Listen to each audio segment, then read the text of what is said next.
you people all spread out 6 feet. That's pretty impressive. But we like it the old way, a little bit better, don't we? And we'll be back. We'll be back to that soon, I think. I really believe it. And we were received by thousands and thousands of people coming in. And they came in from all over and all the way from the airport to here. It was really something special, so it was really great. Sit down, let's have a little fun, and we'll talk, and then we'll talk about the business and the great job that you're doing, and we really appreciate you being here. Thank you very much. I'm honored. In the heart of the Lehigh Valley, now just so you know, I have a brother who was a great brother, passed away a long time ago, Fred, and he went to Lehigh University. I've been up here many times, actually, and I gave a commencement address years ago at Lehigh University. Xin chào mọi người, chào bạn Phi Trần, bạn Mai Võ. Nay Tổng thống Donald Trump lại xuất hiện.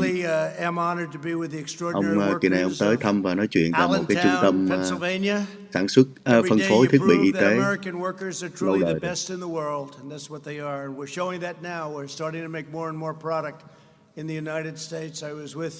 Some of your representatives, associates they call themselves. I don't know. I assume if they're associates, you're all making the same money. I hope so.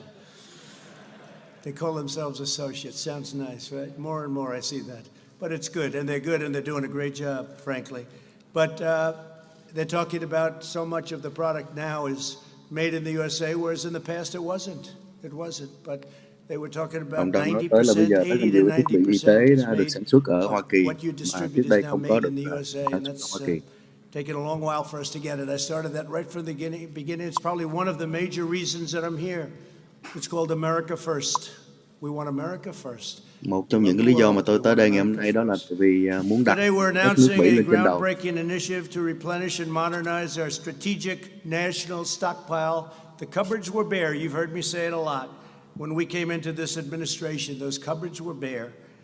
I've come to this major medical supply distribution hub because the workers here at Owens and Minor have a critical role in this national effort.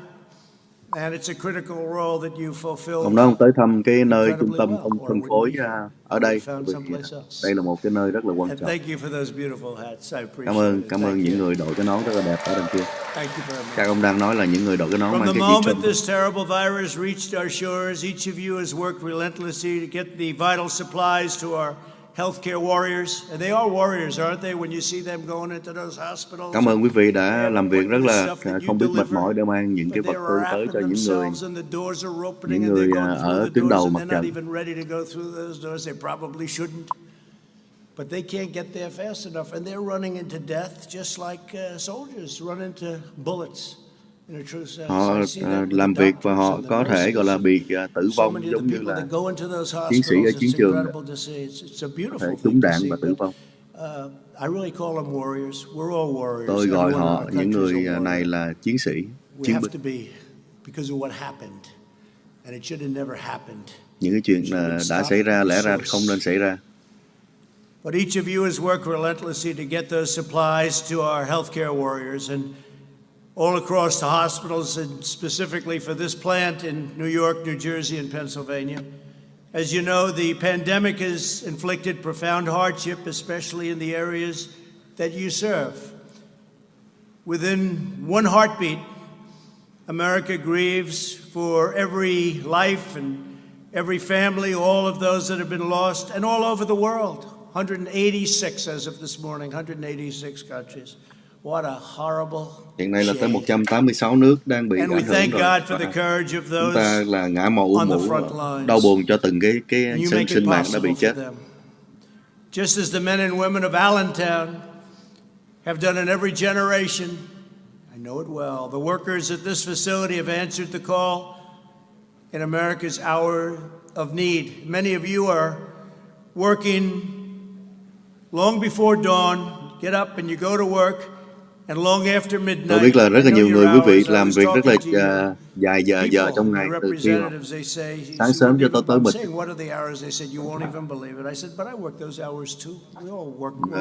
Và tin đi, tôi cũng làm việc lâu. Tôi cũng làm việc như quý vị vậy đó. Packing, picking, loading, and shipping all sorts of things all over these primarily 3 states.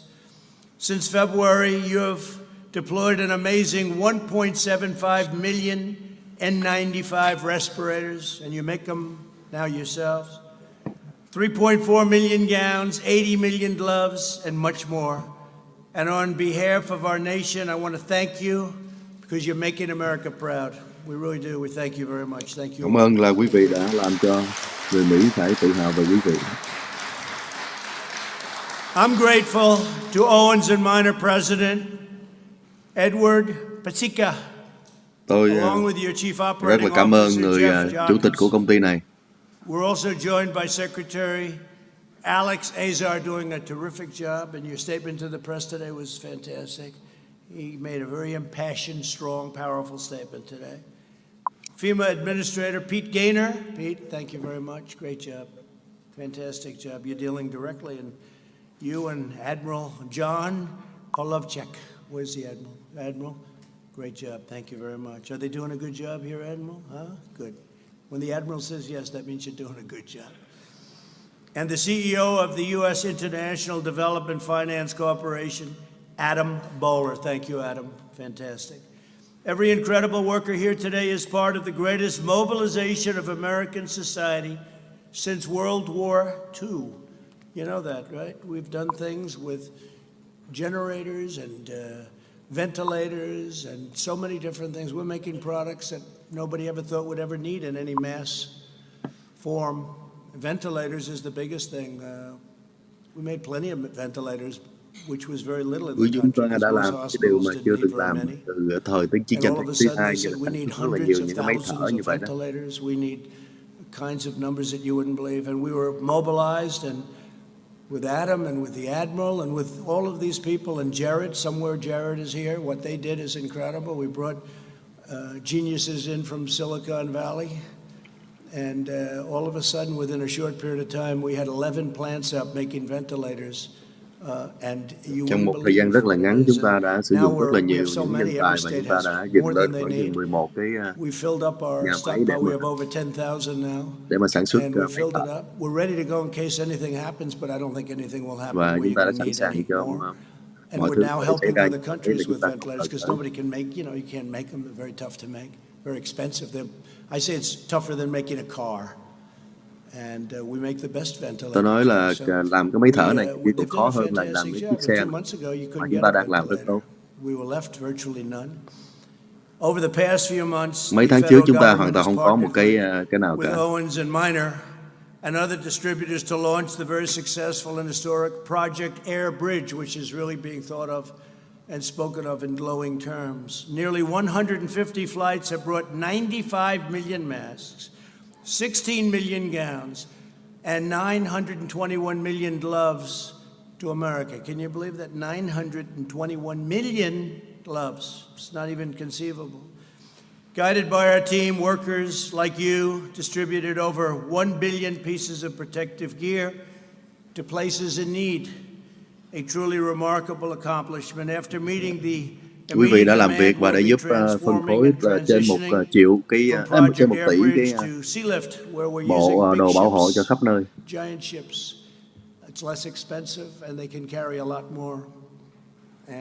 Một lần nữa, ông Trump đang nói chuyện tại một cái trung tâm là phân phối thiết bị y tế cho toàn quốc ở Mỹ. To replenish and rebuild the strategic national stockpile. We also did that, by the way, with fuel. When oil went down, we replenished our strategic national reserve. And we got it for a great price. Would you believe what went on with fuel? But now it's starting to go back, and we're saving our energy industry. Because people didn't need too much gasoline. Ông nói là chúng ta đã làm được rất là nhiều việc chuẩn bị trong cái thời gian mà dầu nó xuống rất rẻ. Và bây giờ thì chúng ta làm được cái điều và bây giờ cái dầu lại bắt đầu lên. And some didn't, right? They didn't. They were worried that two people working 35 feet away from each other or driving a tractor or whatever they might be doing, they'll catch the virus. But the ones that did were really helped because you went from being these massive traffic jams to having no traffic. And I can tell you, Florida was a state. Great governor. And Ron was was, he told me, he said, I'm doing it. I said, that's a good thing. Not everybody did it. Ron DeSantis of Florida, governor of Florida. But some did, and they've saved tremendous amounts of money. And in rush hour, they're building, and they hardly had to close a lane. So, you know, there are a lot of good things you can do, but some people decided not to do that. Under the previous administration, the stockpile was depleted and never fully refilled. Most of the N95 nói rằng masks were cái distributed during the đời tổng thống trước là coi như là các cái kho dự trữ những cái thiết bị y tế là hoàn toàn trống vắng, không có trống trơn, không có được chuẩn bị gì cả. Remember? He said the N1H1. I said, isn't it the other way around? They said, yes, sir, but he said it, so it doesn't make any difference.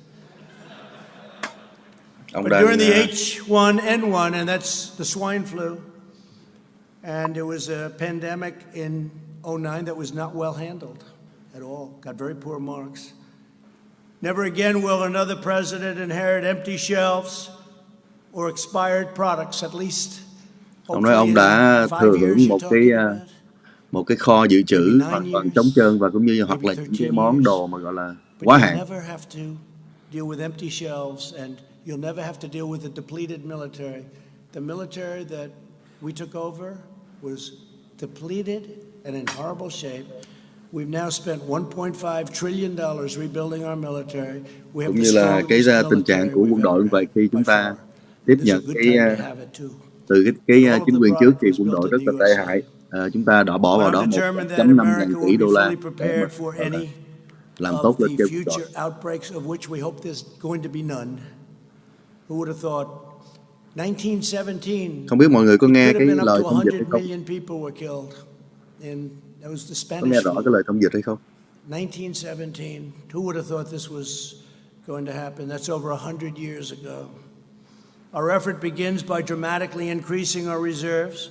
Instead of 1 to 3 weeks worth of supplies, which we had less than that, the U.S. government will now stockpile 3 whole months, much of it made in the USA. My administration has already awarded contracts for approximately cái kho dự trữ của dự trữ được cái số lượng 3 tháng cần thiết, mà còn đa số là được sản xuất tại Hoa Kỳ. All of those great things are happening with ventilators. My administration has also ordered 800 million N95 respirators and face masks. Cảm ơn mấy bạn Tú, Huỳnh, Thanh, Huy Lan, Nguyễn Đình Hưng. Great company, high-tech company, and they're making masks.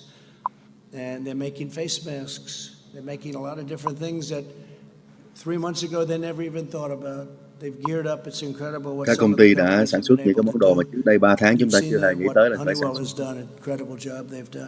Honeywell chẳng hạn, họ sản xuất những cái khẩu trang. By Owens and Minor, many of the things that we're doing and delivering happily to places that were not able to get it, done by Owens and Minor.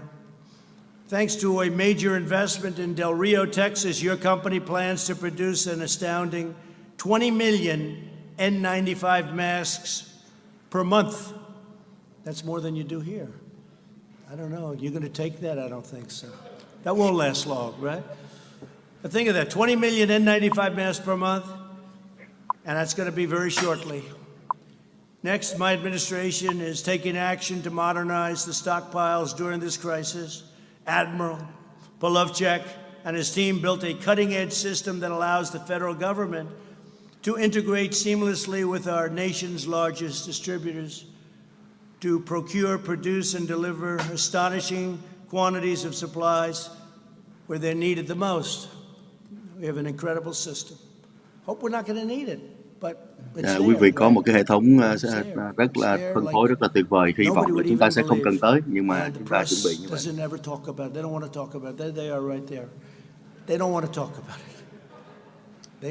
Và các báo chí, chỗ truyền thông thì họ chả nói gì đâu. Họ không nhắc. Không nói thì Going forward, we'll build on the system to create a stockpile that is not only the best resourced in the world, but also evolves to meet all of the new threats that can happen, things that you're not even thinking about right now. We'll continue to partner with American industry and distributors like you to help manage and rotate our vastly expanded inventory. Chính phủ The sẽ final step in rebuilding the stockpile is to hợp bring tác với lại các công ty như critical quý vị để có thể manufacturing đưa những cái permanently back to America. hàng hóa Wouldn't cần that be thiết tới những nice, nơi cần right? thiết. We're doing it, and we've been doing it. My goal is to produce everything America needs for ourselves and then export to the world, and that includes medicines. Cái mục tiêu của tôi là Hoa Kỳ sẽ sản xuất những món Hoa Kỳ cần và sẽ xuất đi cho những nơi khác cũng cần nữa, nhất là trong cái lĩnh vực y khoa. Ông đã muốn nói ngụ ý tới cái chuyện là không đặt hàng từ Trung Quốc nữa, không lệ thuộc vào Trung Quốc nữa. To the U.S. International Development Finance Corporation, just a little while on the plane. This federal agency normally invests in economic development projects in other countries. I said, how about investing in our country? We invest in other countries. Globalists, you know what a globalist is? They want the globe to do well, but they don't care about us. Now, we want everybody to do well, but we have to take care of America first. Cái chủ nghĩa toàn cầu đã muốn cho tất cả mọi người tốt. Tôi cũng muốn cho mọi người tốt, nhưng mà trước hết là phải người dân Mỹ tốt cái đã. Chứ còn không phải là như những người mà theo cái chủ nghĩa toàn cầu. But under my order, it will now also invest in our country, helping to bring vital factories, pharmaceutical producers, and most importantly, jobs back home where they belong. Sẽ đầu tư vào trong ngay nước Mỹ để mà đưa lại những công việc về lại nước Mỹ. We had almost 160 million people working. We were never even close to that. The best unemployment numbers we've ever had. Trước khi cái đại dịch này xảy ra, chúng ta có 160 triệu người làm việc. Chưa bao giờ mà có một cái tỷ lệ tốt như vậy cả, kể cả cho tất cả các sắc dân khác nhau. Những con số tốt như là thu nhập tốt rồi cổ phiếu tốt. Đó là cái thời kỳ mà trước đại dịch xảy ra đã xây dựng được như vậy. 24,000. It was 29,000. It never went down like people would have assumed because they know what's happening. Như Dow Jones đã lên tới 29.000 điểm. They know what's going to happen. We're going to have an amazing next year, one of our best. But we had the greatest year ever, and then we had to turn it off. Chúng ta đã có một cái thời gian quá tốt, chưa bao giờ có, và chúng ta phải ngưng lại. Chúng ta phải ngưng lại. Nếu không ngưng thì chúng ta đã mất tới cả 2 triệu người chết rồi, chứ không phải là 90 mấy cả trăm ngàn như hiện nay đâu.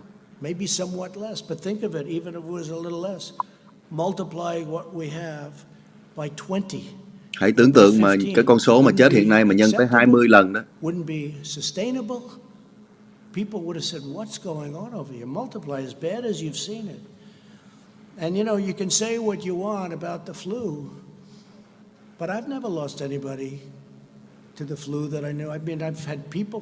Các quý vị cứ nói gì thì nói về cái cơn này, chứ thực ra cho tới nay, thực ra bản thân tôi chưa có biết một người nào mà tôi biết một cách. But I've lost 5 people that I know. 2 people were very good friends of mine. And you call up 2 days later, how are they doing? Sir, they're in a coma. I said, they're in a coma. Now, they were older.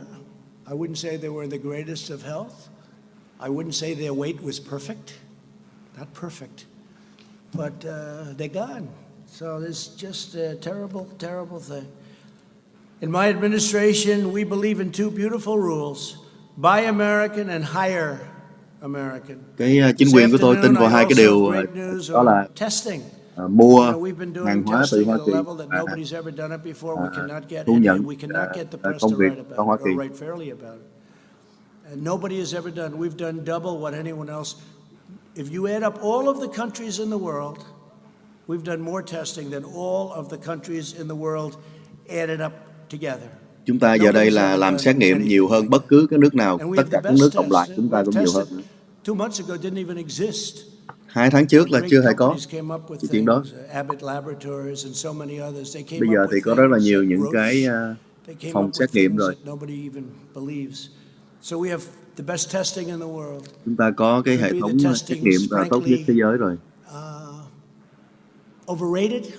Maybe it is overrated. But whatever they start yelling, we want more, we want more. You know, they always say we want more, we want more. Và họ cứ lúc nào cũng nói là phải cần thêm hết á. Nhưng mà chúng ta đã có một cái hệ thống xét nghiệm tốt nhất rồi. This afternoon, I also have great news on that testing. America has now conducted its 10 millionth test. That's as of yesterday afternoon. 10 million tests we gave. 10 million. Cho tới nay chúng ta đã làm trên 10 triệu xét nghiệm rồi. Trên 10 triệu xét nghiệm. Coronavirus testing sites by the end of this month. And the 10 millionth will go. Cái hệ thống CVS sẽ làm ra 10.000 cái chỗ để mà xét nghiệm. Because we do more testing. When you test, you have a case. When you test, you find something is wrong with people. If we didn't do any testing, we would have very few cases. Nếu mà chúng ta càng xét nghiệm nhiều, chúng ta sẽ càng xét nghiệm thấy nhiều cái ca nhiễm nữa. Nếu mà không xét nghiệm thì không thấy ca nhiễm, nhưng mà xét nghiệm càng nhiều thì sẽ càng thấy ca nhiễm nhiều. Tôi nói chuyện với lại ông Tổng thống Nam Hàn và nói nhiều cái ông Tổng thống khác nữa đó. Thì họ không thể tưởng tượng nổi chúng ta làm nhiều xét nghiệm như vậy và cũng là nhiều cái sản xuất nhiều cái máy thở như vậy.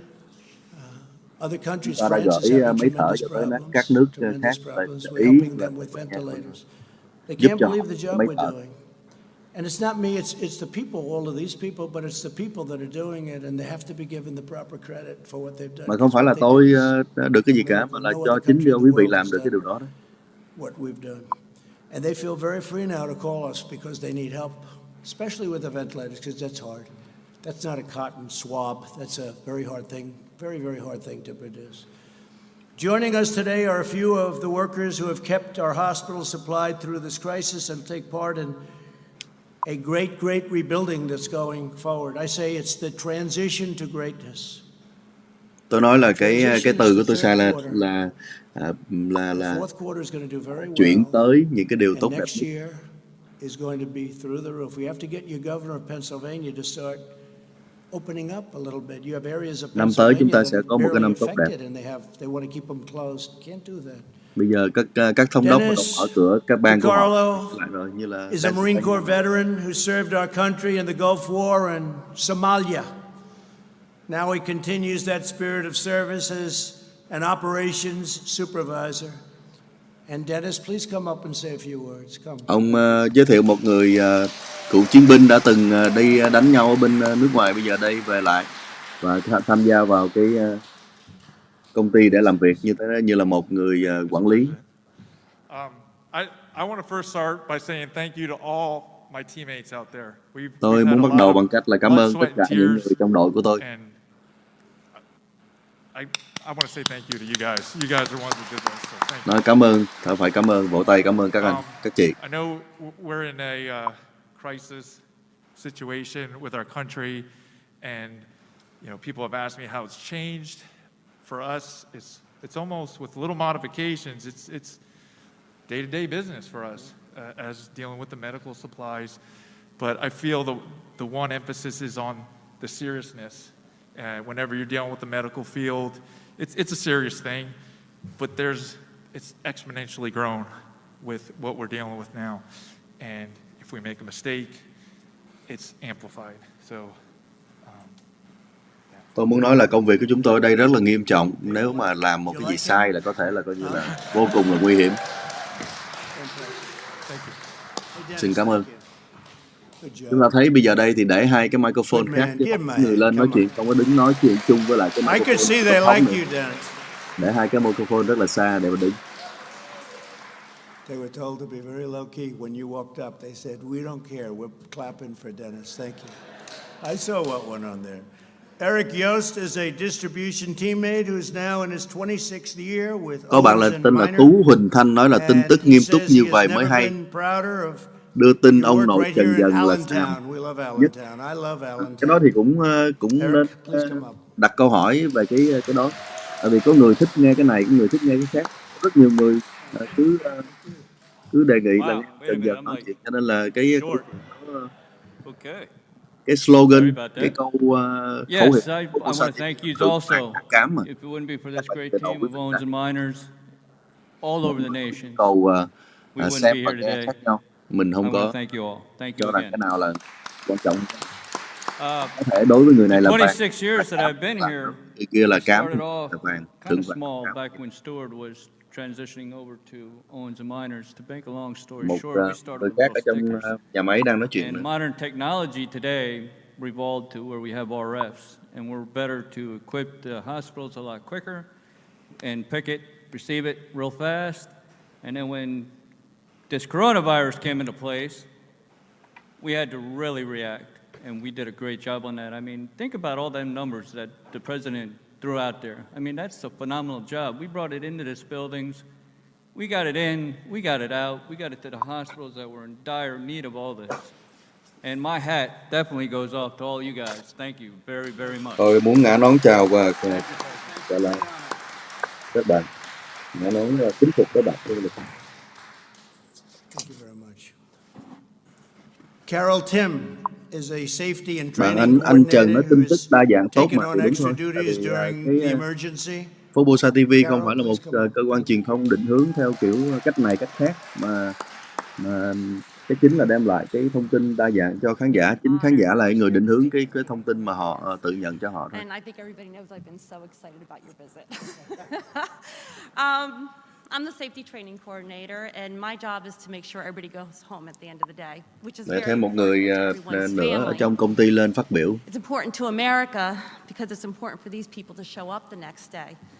Rất là quan trọng khi mà cho nước Mỹ khi mà những người là công nhân làm việc ở đây là vẫn đi làm việc mỗi ngày.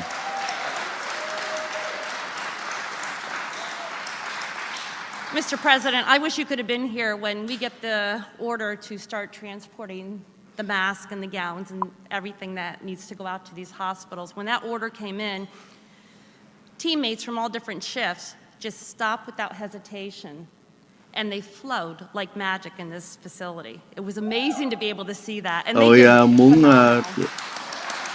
phải chi mà ông Tổng thống có mặt ở đây khi mà những cái khẩu trang hay là thiết bị y tế tới đây. Ông sẽ thấy được là tất cả mọi cái tổ nhóm dây chuyền đều ngưng lại để mà làm cái chuyện đó để mà đưa đi sớm nhất. They're awesome, awesome Americans. So thank you. Thank you very much. Thank you. Great job. Thank you, Carol. Great job, too. And you're really blessed in this state with some tremendous congressmen who have really worked hard, been really incredible teammates. Sean Parnell is going to be fantastic, too. I hope that all works out. But he's an outstanding person. But they really work very hard. And I can say that some don't and some do. This state, you have a lot of hard workers, so you're very well represented. But I want to thank you all because for generations, American greatness was made, forged, and won in places like Bethlehem and Easton. It's the home of Larry Holmes, right? Larry Holmes. Is he still in Easton? Oh, good. Well, say hello. He was some fighter, huh? He used to talk about Easton. That's great. Say hello to Larry. And Allentown, your ancestors in this region are the patriots who mined the coal, loaded the rail cars, and poured the steel that built our biggest cities and raised our tallest towers. I built some of them. This is the place, is where it starts. In the 20th century, Pennsylvania workers helped put America on top of the world. Now we're reclaiming our heritage as a nation of manufacturers. You saw how good those numbers were, going up, up, up. We're going to have an interruption, but you watch what happens starting in the fourth quarter, probably starting in the third quarter a little bit, the transition quarter. But we're going to be bigger and better than ever. We've learned a lot. We've also learned not to rely on others so much. Let's do it ourselves. Let's build it ourselves. Let's make it ourselves. Chúng ta đã học được rất nhiều bài học, mà trong đó những cái bài học là không nên lệ thuộc vào những cái nước khác, mà phải biết làm những cái gì mà chúng ta cần làm. The virus. We're going to vanquish the plague. I call it the plague because that's what it is. We'll get our nation back to work and we will build our glorious future with American hands. Chúng ta sẽ mang mọi người làm việc trở lại, sẽ làm một cái tương lai hết sức là tốt đẹp. Tôi cảm ơn tất cả mọi người ở đây. Công ty Owens. God bless you and God bless America. Thank you very much. Thank you. Chúa Thượng Đế chúc lành cho chúng ta, Thượng Đế chúc lành cho nước Mỹ. Như vậy là cái buổi thăm và phát biểu của ông Trump ở cái nơi này rất là ngắn gọn như vậy. Ông vừa sáng nay vừa bay từ Nhà Trắng tới bang Pennsylvania để đi một số nơi đó. Hiện nay thì bắt đầu cái việc song hành với cái chuyện mà là chống dịch thì bắt đầu phải đi tới cái vấn đề tranh cử rồi, cho nên là phải song hành hai cái thứ đó. Nhiều bạn nói là tại sao mà nước Mỹ không chịu tập trung vào chống dịch mà toàn làm cái chuyện gì đâu không à. Thì chống dịch nó vẫn phải chống, nhưng mà nước Mỹ còn nhiều cái vẫn phải tiếp tục. Ví dụ như cái chuyện mà đấu đá giữa các phe nhóm, các đảng phái cũng là cái chuyện cần thiết để mà đưa ai lên làm lãnh đạo cho cái mùa tới. Chứ dịch không phải là tất cả. Kể cả những cái chuyện như là hiện nay vẫn đang làm những cái chuyện như là những cái kế hoạch đưa người lên mặt trăng trở lại sau mấy chục năm đó, đã và vẫn đang tiến hành. Chuyện đó là nhiều nước là nhìn thấy có vẻ xa xôi, nhưng mà đối với nước Mỹ vẫn phải làm. Cái thông điệp ngày hôm nay có thể thấy là ông Thăm và ông nói chuyện, trong đó chúng ta thấy được cái thông điệp là nói nhiều lần. Ở trong đây là ông nói tới cái việc là phải nước Mỹ nghĩ tới cái chuyện sản xuất những cái gì mà cần, mà chứ không lệ thuộc vào những nước khác quá. Ông không đặt trực tiếp cái tên Trung Quốc ở trong cái bài nói chuyện này, nhưng mà ai cũng hiểu rằng là ông nói tới rất là nhiều tới cái vấn đề là không có lệ thuộc sự sản xuất vào nước khác, tức là Trung Quốc, những cái hàng hóa về vấn đề y tế, vân vân đó. Trong những ngày tới chắc chắn là chúng ta lại nghe tiếp về những cái kế hoạch mới của Hoa Kỳ về cái vấn đề mà trực tiếp chống lại với lại Trung Quốc. Trong đó gần nhất là cái chuyện mà Thượng viện Hoa Kỳ đã thông qua một cái nghị quyết yêu cầu Bộ Ngoại giao Hoa Kỳ là sẽ vận động để đưa Đài Loan vào tham dự cái tổ chức WHO trong vai trò quan sát viên. Đó. Cái vai trò này thì trước đây thì Đài Loan cũng đã được mời vào một vài năm trước đây, nhưng mà sau đó khi mà đảng của bà Tổng thống hiện nay đó là thuộc về cái xu hướng là muốn Đài Loan độc lập, cho nên Trung Quốc phản đối, cho nên là bà đã không được tham gia nữa. Thì giờ đây thì Mỹ cũng như là một số nước châu Âu khác cảm thấy rằng là Đài Loan là trong thời gian qua là một trong những nước chống dịch rất tốt, chỉ có 7 người chết và có vài trăm người, 200-300 người bị nhiễm thôi, cho nên họ cảm thấy là Đài Loan xứng đáng đi vào cái đó. Và ngoài ra họ cũng sử dụng Đài Loan như là một cái lá bài, một cái thứ vũ khí để mà chống lại Trung Quốc, và điều đó cũng hợp với cái mong muốn của Đài Loan hiện nay là đứng đối đầu với lại Trung Quốc. Thì chúng ta sẽ thấy trong thời gian tới là rất là nhiều những cái sự đối đầu giữa Hoa Kỳ cũng như là các nước châu Âu đối với lại Trung Quốc trong những thời gian tới.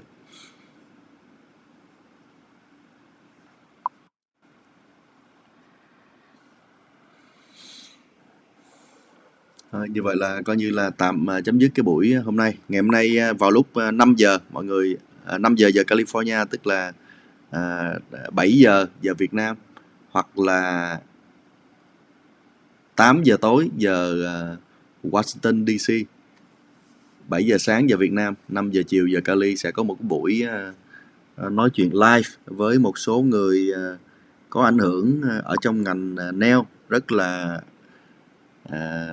ảnh hưởng trong ngành nail, khi để mà nói chuyện về liên quan tới cái chủ đề mà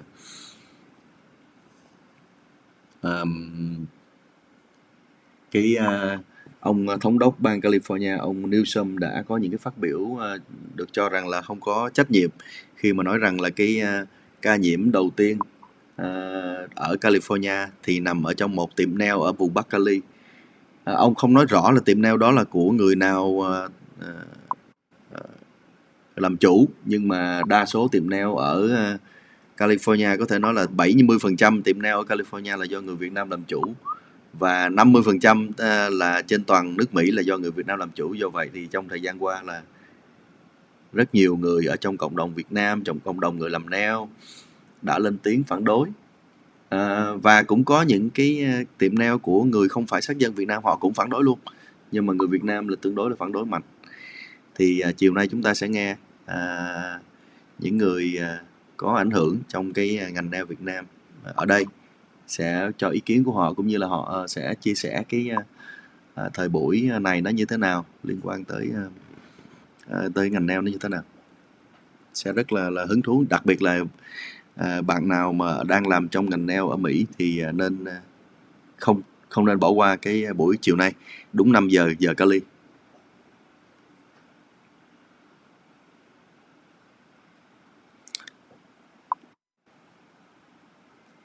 Ánh Trân nói là 7 giờ tối ở Dallas. Đúng rồi, 7 giờ tối Dallas. Cảm ơn bạn. Bạn Tú Huỳnh Thanh nói là về Việt Nam mời cà phê. Cảm ơn bạn. Hy vọng là có dịp như vậy. Bây giờ thì Việt Nam nhậu nhẹt cà phê mở trở lại hết trơn rồi. Bây giờ nó bị ngược đời là Mỹ thì đang nằm trong chảo lửa, còn Việt Nam thì bắt đầu có thể tung tăng ra đường rồi. Nhé. Xin chào mọi người và chúng ta sẽ hẹn gặp lại chiều nay 5 giờ giờ California.